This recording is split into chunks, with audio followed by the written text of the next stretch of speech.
All right, Happy New Year. Y'all ready for this year? No, you're not. You might be, though, after this message. I don't know. It has felt like a weird start to this year. There's a lot going on in our world right now, but I really do believe this, that no matter what is happening in the world, that when we turn to the Scriptures, that God can meet us in a really significant way. And I think today might be one of those starts to the new year that could change the rest of your year. We're in Mark chapter 9, so if you got a Bible, open up to that. Mark chapter 9. We're halfway through our Mark series. We're in week 11, and I don't know how many weeks it'll take us to finish up the book of Mark, but we're going to keep pressing through and move all the way through the book of Mark. And so this is what landed today, is in Mark 9. And before I get started, this week I got a picture from my daughter. She lives in Azusa, in a condo down there with a group of girls, and she sent me a picture of her microwave. And where the numbers should be counting down as it's running, it says H97. Well, that's not good. But I'm always flattered when my daughter sends me a picture of something that's broken, particularly when it's a technology issue, and like, Dad, what do I do? She just makes me feel useful, right? So I did what every dad would do, right?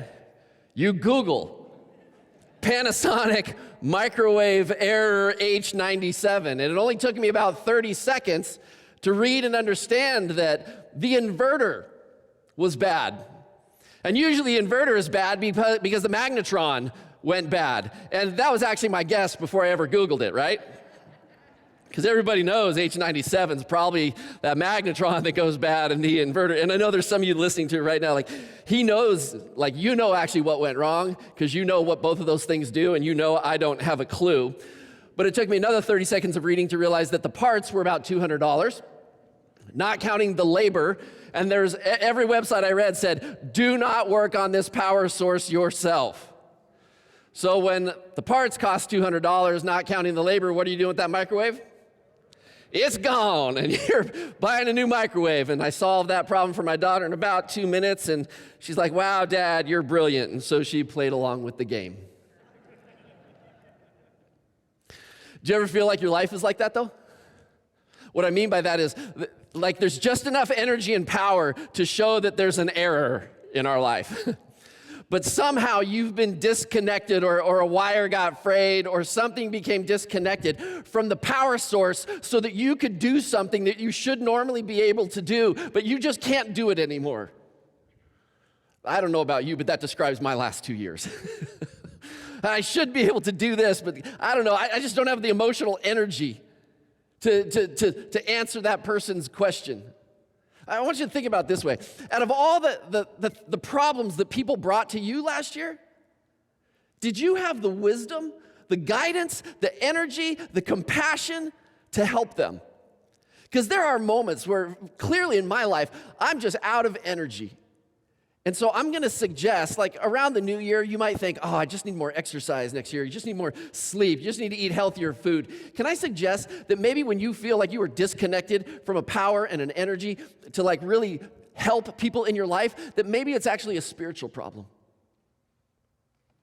A friend of ours, his wife is days, weeks from passing away from cancer. And recently, because of COVID situations in the hospital, he's no longer allowed to be with her. And he's like, I was beside myself in this. He said, but I was talking to a believer, and they said, what if God, in these final moments, without you there, is going to use that moment to draw your wife so close to himself and encourage her in a way that couldn't happen unless you were there? And I was thinking, wow, if that was me and he was coming to me for advice, I'm not sure I would have given him that advice. Not because it's bad advice. I think it's brilliant. I just didn't think I had that wisdom to give him. Do you have the wisdom in 2022 so that people come to you and they say, hey, could you help me? Are you going to have the energy for them? Are you going to have the wisdom for them? Are you going to have the perspective for them? Are you going to have the compassion for them? Or is there something in your life that's become disconnected from God? And can it be repaired? By the way, we're not going to throw you out for the new model, okay? I want to see you have a connection with God where you have power in your life, hope in your life, wisdom, encouragement, so that you can be a help to our world. The story I'm about to walk into in Mark chapter 9 is this very story where the disciples of Jesus, they actually did not have the power to help a person who came to them for help. Now, to help you get a grasp on this story, I'm going to show you a painting. Take a look at this. Our online audience, you're going to see this as well. People in the room, you'll take a look at this. This is a painting painted by Raphael from 1516 to 1520, right up to the moment where he passed away. It's even thought that some of the people he was training, that they actually finished the painting for him. This is called the Transfiguration. And what he does is he takes two stories from the book of Mark that are connected to each other, and he paints them both into the picture. And if you've noticed, what we've been doing is we've been teaching the book of Mark. Sometimes you'll just take one little story and you'll talk about that one story. But what we've tried to do is this. We've tried to grab 2 or 3 stories to show you how they're all connected, because most of us don't read the Bible that way. We read something and go, well, that's a good story, but we don't understand how it's connected to the whole. Raphael in this painting, he actually takes 2 stories that I'm about to read to you in Mark 9. The top part of that painting is actually one story, and the bottom part is the second story. The top part of the story is light and bright and hopeful, and the bottom part, the second story, is dark and chaotic. So here we go. Let's switch to just the top part of this picture, and let me read to you from Mark chapter 9, verse 2. After 6 days, Jesus took Peter, James, and John with him and led them up to a high mountain where they were all alone. There he was transfigured before them. His clothes became dazzling white, whiter than anyone in the world could bleach them. And there appeared before them Elijah and Moses, who were talking with Jesus. Peter said to Jesus, "Rabbi, it is good for us to be here. Let us put up 3 shelters, one for you, one for Moses, and one for Elijah." And then Mark gives us his commentary. He says, he did not know what to say. They were so frightened. Then a cloud appeared and covered them, and a voice came from the cloud, "This is my son, whom I love. Listen to him." Suddenly, when they looked around, they no longer saw anyone with them except Jesus. As they were coming down the mountain, Jesus gave them orders not to tell anyone what they had seen until the Son of Man had risen from the dead. They kept this matter to themselves, discussing what rising from the dead meant. And they asked him, "Why did the teachers of the law say that Elijah must come first?" Jesus replied, "To be sure, Elijah does come first and restores all things. Why then is it written that the Son of Man must suffer much and be rejected? But I tell you, Elijah has come, and they have done to him everything they wished, just as it is written about him." This is the first story. This is Mark, right? Now, Matthew and Luke, they actually tell the same story, but Matthew adds this. It says, "Then the disciples understood that when they're talking about Elijah, he was actually referring to John the Baptist. He has come ahead of Jesus. He's already here." So in the top part of the painting, you have Jesus, and you have this picture of Elijah and Moses, right? Then you have the 3 disciples who are kind of cowering beneath them. If you look on the left-hand side, you might be wondering, like, who are the 2 guys on the left? The thought is this. It's actually 2 school-age brothers from the 4th century who were heroes of the faith. Their names were Justus and Pastor, and they were martyred for being Christians. And Raphael just includes them into the side of this painting. But this is only half the painting. And the second half is the lower half, and it's a much darker picture, and it comes from this story, which directly follows. Mark 9:14, here it is. "When they came to the other disciples, they saw a large crowd around them and the teachers of the law arguing with them. As soon as all the people saw Jesus, they were overwhelmed with wonder and they ran to greet him. 'What are you arguing with them about?' he asked. A man in the crowd answered, 'Teacher, I brought you my son who is possessed by a spirit that has robbed him of speech. Whenever it seizes him, it throws him to the ground. He foams at the mouth, gnashes his teeth, and he becomes rigid. I asked your disciples to drive out the spirit, but they could not.' 'You unbelieving generation,' Jesus replied, 'how long shall I stay with you? How long shall I put up with you? Bring the boy to me.' So they brought him. When the spirit saw Jesus, it immediately threw the boy into convulsion. He fell to the ground, rolled around, foaming at the mouth. Jesus asked the boy's father, 'How long has he been like this?' 'From childhood,' he answered. It has often thrown him into fire or water to kill him. But if you can do anything, take pity on us and help us.' 'If you can,' said Jesus, 'everything is possible for one who believes.' And immediately the boy's father exclaimed, 'I do believe. Help me overcome my unbelief.' When Jesus saw that the crowd was running to the scene, he rebuked the impure spirit. "You deaf and mute spirit," he said, "I command you, come out of him and never enter him again." Then the spirit shrieked, convulsed him violently, and came out. The boy looked so much like a corpse that many said, "He's dead." But Jesus took him by the hand and lifted him to his feet, and he stood up. After Jesus had gone indoors, his disciples asked him privately, "Why couldn't we drive it out?" Listen to his answer. He replied, "This kind can come out only by prayer." Now, I know this. When you all read this story, when you were reading through the book of Mark, you read this and went, "I have no idea what it means." Come on. You're not really sure.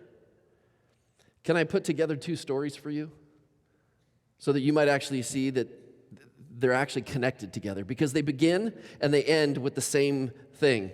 By the way, in the lower half of this painting, do you see the two groups of people? There's actually 9 disciples on the left-hand side. And if you look at the painting, by the way, it's in your notes there, so you can keep this in front of you as I'm sharing this. On the right-hand side, there's this boy, and his face is contorted. He's possessed. And he's guided by his father, along with the man or family and friends from the town, maybe some religious leaders. And standing between the two groups of people is this one interesting figure. And if you pay attention to the light in paintings like this, you'll see what the artist is trying to highlight. And this one person in the middle is on one knee with most of the light on her. And as if to say, this person seems to be the hope and the light in this situation, and you're really not sure who she is. But she's kneeling as if to say, I'm bowing my knee to God, I'm praying, I'm trying to bring the light and the power to this moment of healing. She seems to be representing light and power of God, stepping into the chaos of this dark moment. So here it is, these stories are actually one big picture. So question, what's it all about? I want to suggest to you this. I think it's actually about prayer. I think it's actually about dependent prayer, which is why I'm calling this message just dependent prayer and asking us the question, do you and I live in a dependent prayer? The disciples, when they go up to the mountain with Jesus, Jesus is actually taking them up there to pray. And then they couldn't heal this boy. And the story ends with, this kind can come out only by prayer. So what does this mean?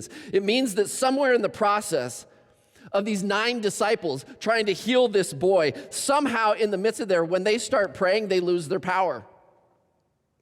They can't do it. And the thought is this, maybe they're actually praying or trying to heal him in an independent way that says, listen, we've healed other people. Hey, we've got this. It's just one boy, right? I mean, how powerful could this spirit be? And so the thought is they're probably trying to heal him without the power of Jesus, but just saying, hey, you know what? God, we want you to do this. God, do this. Because Jesus' answer is this kind can come out only by prayer, I'm going to tell you this. I think prayer is our connection to our source of power. And it's very possible that these 9 disciples are trying to heal this kid while they're unconnected from God. Let me tell you, I'll call this dependent prayer, right? And the definition, I made this up. Pretty sure it would stick, though. I think dependent prayer is being alone with God in prayer so that we can find encouragement, guidance, and power to help a hurting world. We're on the brink of 2022. What would it look like for us as a family of followers of Jesus to be alone with God in such a significant way that we found the encouragement that we would need for the new year? And I don't mean the encouragement for us. I mean for all those that will come to you and say, man, I need help. Man, I'm discouraged. Man, I'm struggling right now. That you would have all the encouragement that you would need. That you would have all the guidance and all the wisdom that you would need to help them. And I'm not messing around today. And all the power that you would need to pray. God, would you step in? God, would you heal? God, would you help?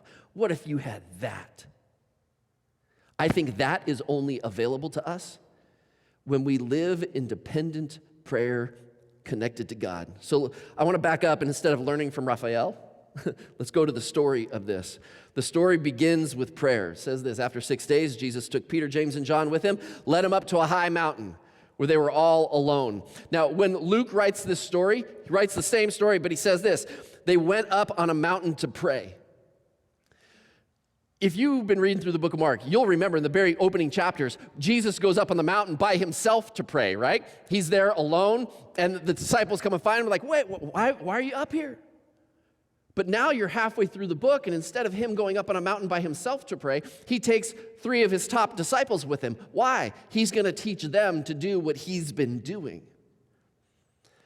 It's in this prayer time that Mark describes what's called the transfiguration. What was it? It's not that complicated. It's the glory of God that shone down on Jesus, and he's interacting with Moses and Elijah, most likely talking about what would come in Jesus' life and his death on the cross. It's the glory of God that is shining down on them. And listen, the 3 disciples, they're just Peter, James, and John. They are afraid in that moment. So let me suggest this year.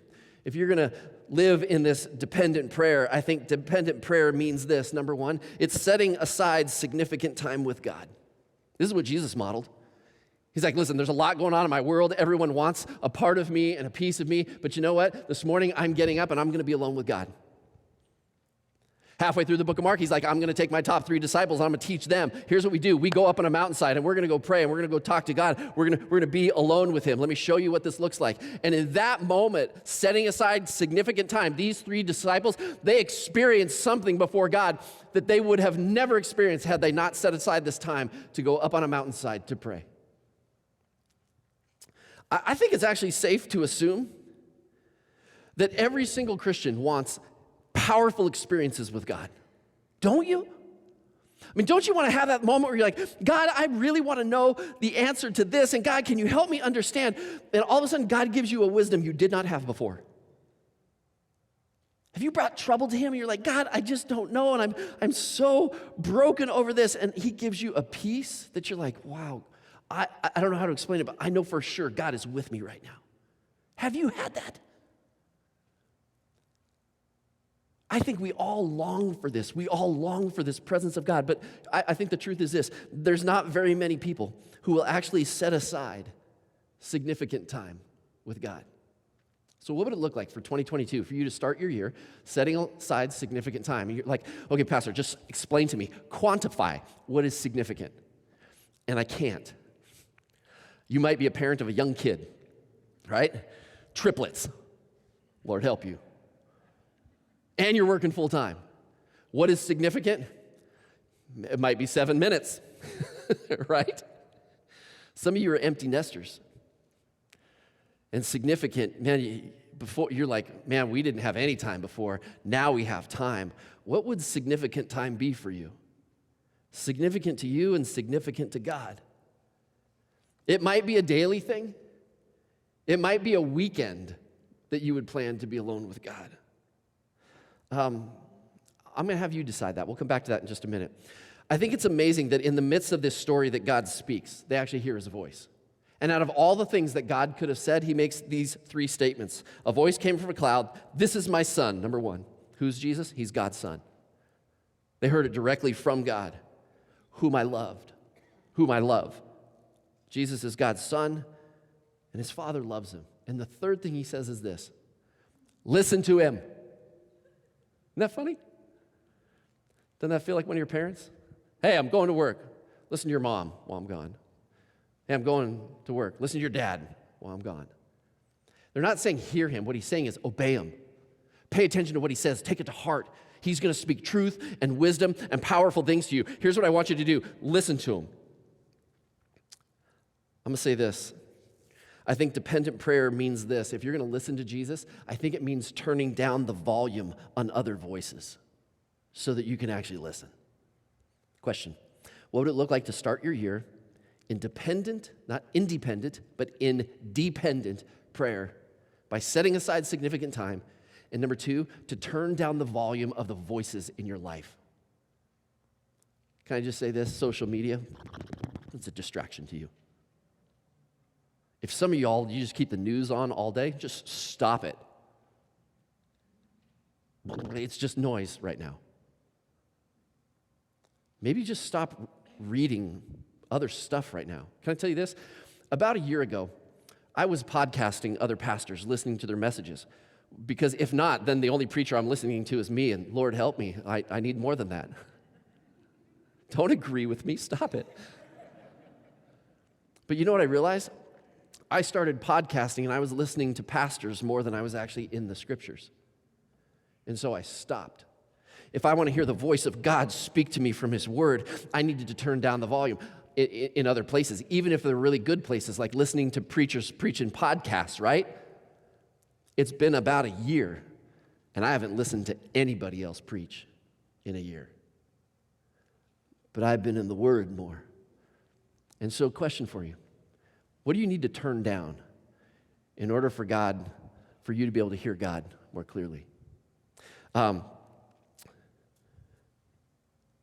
the way, I could also say this. There might be some people in your life, don't tell them this, but you're going to turn their voice down too. Maybe you're not texting as much, emailing. Maybe you're not hanging out with them as much.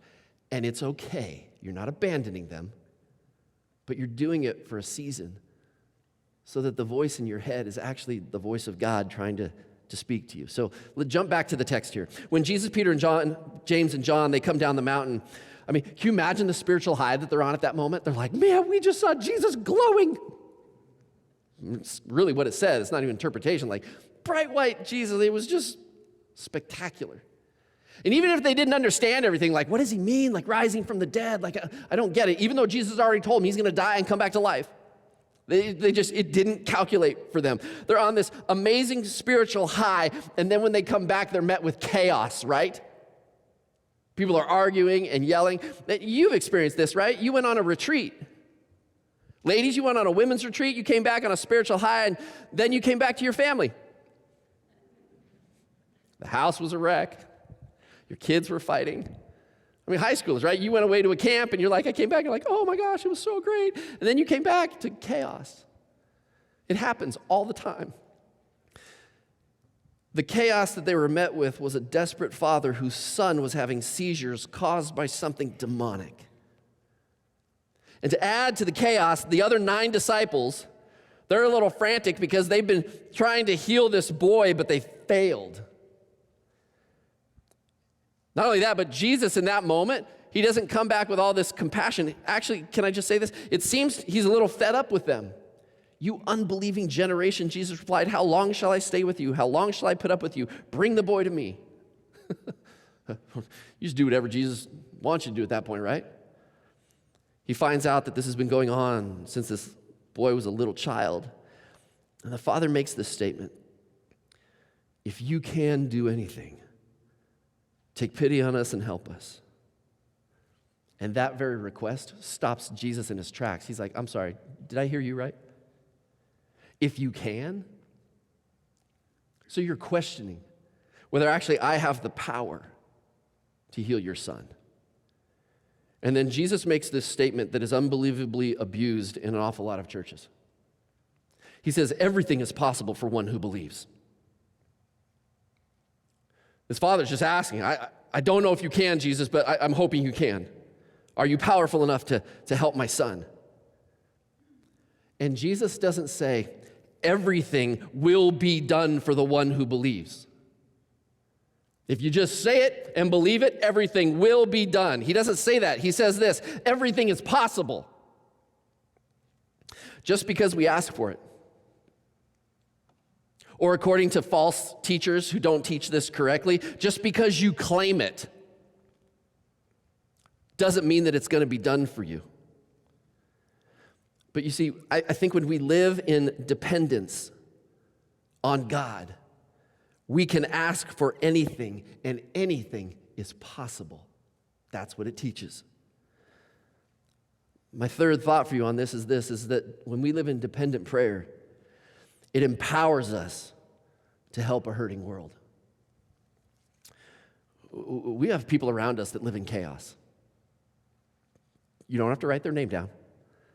But they're in relational chaos. They're in financial chaos. They're in medical chaos. They're in emotional chaos. And they're looking around for people to help them. And they're asking, Jesus, if you can help me, would you? And they're coming to you for advice. They're coming to you for perspective. What do I do about this? They're coming for you for healing, maybe. Maybe it's wisdom. Maybe they're coming to you and they're not even asking you to help. They just want comfort and compassion. Maybe it's encouragement. Maybe they need courage to take a risk. I believe this is true, that if we live in dependent prayer on God, I believe that Jesus will equip you and empower you to help the people around you. I'm not saying that Jesus is going to do everything that you ask him to do, but everything is possible. And look at what happened in the story. The Father says, I asked your disciples to drive out the spirit, but they could not. Here's the truth. They lacked the power. They lacked the wisdom. They lacked the understanding. They lacked possibly the dependence on God, thinking that they could do this themselves. And after they get away from the crowd and Jesus heals this boy, they asked him, why couldn't we do that? Why didn't we have the power to drive him out? And Jesus replied, this kind can come out only by prayer. I think what Jesus is saying in this, and this is super important, so don't miss this connection. Do not rely on your own power. Don't think that you've got this thing. Don't think that you, just because you're a Christian, you prayed a prayer years ago, or you read your Bible that day, that you have within you everything that you need to make a decision, to give wisdom, to give courage, to give hope, to help, to pray for healing. It might be within us. But do we really know what Jesus wants in that moment? Do we really know that we have his perspective when we ask for something? I think if you're going to step in and give advice to someone because you're pretty bright, I'm not sure that's living in dependence on God. When people ask you for help, do you turn to God for his perspective, wisdom, guidance, and even his power? I think the one who spends significant time in prayer with God, I think it's that person that's really equipped to know how to pray, how to encourage, how to give advice. Did you know this, that moment that Peter experienced, it actually filled him with encouragement and courage for the rest of his life. Peter wrote 2 letters that are included in the scriptures. They're affectionately known as 1 Peter and... Yeah, you're with me, just checking. Chapter 1, verse 16, he writes this, we did not follow cleverly invented stories when we told you about the power and the coming of our Lord Jesus Christ, but we were eyewitnesses of his majesty. For he received honor and glory from God the Father when the voice came to him from the majestic glory saying, this is my son whom I love, with him I'm well pleased. We ourselves heard this voice that came from heaven when we were with him on the sacred mountain. I mean, this is decades after they experienced this with Jesus. He still calls upon that moment. Listen, I know this is true. I know who Jesus is. I know why I'm a leader in the church because of this. I was with him on that mountain, and I remember when it happened. The gospel, the good news is true. I think the spiritual life that you and I have works the same way. There are significant moments where God will reveal himself to you. And those moments will anchor you to your faith in him. I'm anchored by his word, but I'm also anchored in my experiences with God.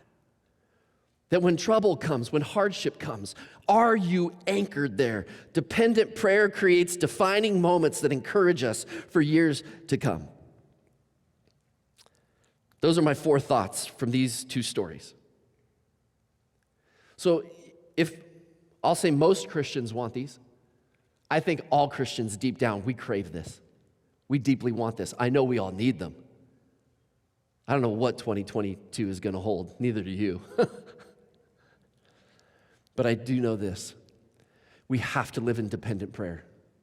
So let me give you 4 questions. And my thought is this. What's the step I want you to take? Would you give Jesus 30 minutes of your time in the next couple days? 30 minutes to answer 4 questions. Here they are. How will you set aside significant time to begin your year? How will you set aside so that you're going to live a life of dependent prayer? And so just take 30 minutes to answer these questions and just ask God, and whatever significant is, it depends on who you are and your life. Second is this: what voices will you silence for a time? Social media, TV, news, whatever it might be. Third question: what hurts do you need to bring to Jesus in prayer? And admit that you alone are not enough to bring change. That's very different than going, hey, God, I'm here, but listen, things going on in my world right now, I got this. Oh, please don't pray that. Because he might just bring something your way where you don't got this. And that actually might be a gift. Think of all the deep spiritual times in your life where you met Jesus and it was personal. Weren't they all because of pain? Weren't they all because of hardship? God, I was desperate and you met me. Fourth thing: how do you need encouragement from God this year so that you can be his servant to a hurting world? You see, I don't think a Christian perspective on 2022 is, oh, what is God going to do in my life this year? What is God going to do for me this year? I think the question, and we'll get to this next week, is the perspective that Mark gives. God, I'm your servant to this hurting world. God, what do you want me to deliver, to be able to help with, to encourage with, to comfort with, to show compassion with, so that your healing power might be known in other people's lives? You're not here for you. You're here to be an encouragement to those people around you, because God came to seek and save the lost and to serve this world. And he's like, step into my shoes now. You're here to serve others. But I think if I step into a world to help serve, and I'm not living in dependent prayer so that I'm connected to the power and the wisdom and the guidance and the encouragement of God himself, I will be ill-equipped and found powerless. But the good news is that he's right here with us. He says, connect to me and watch how I will use you in the year to come. Will you give him 30 minutes and answer those 4 questions? Let him speak to you. Let's bow our heads and pray. God, thanks. Thanks that you keep giving us an invitation to come to you and to ask, God, what do you want to do in my life and my world? God, would you equip me? And so, Lord, in these next couple days, I pray that those people in this room that really want this type of deep connection with you, so that they might be a source of power, comfort, encouragement in this world, God, you would meet us in a powerful way. I pray that this day, this week, this might be the defining moment for the rest of our year, to remind us that without you, we can't. But through you, anything is possible. And if you want to experience that in your life, would you agree by simply saying amen?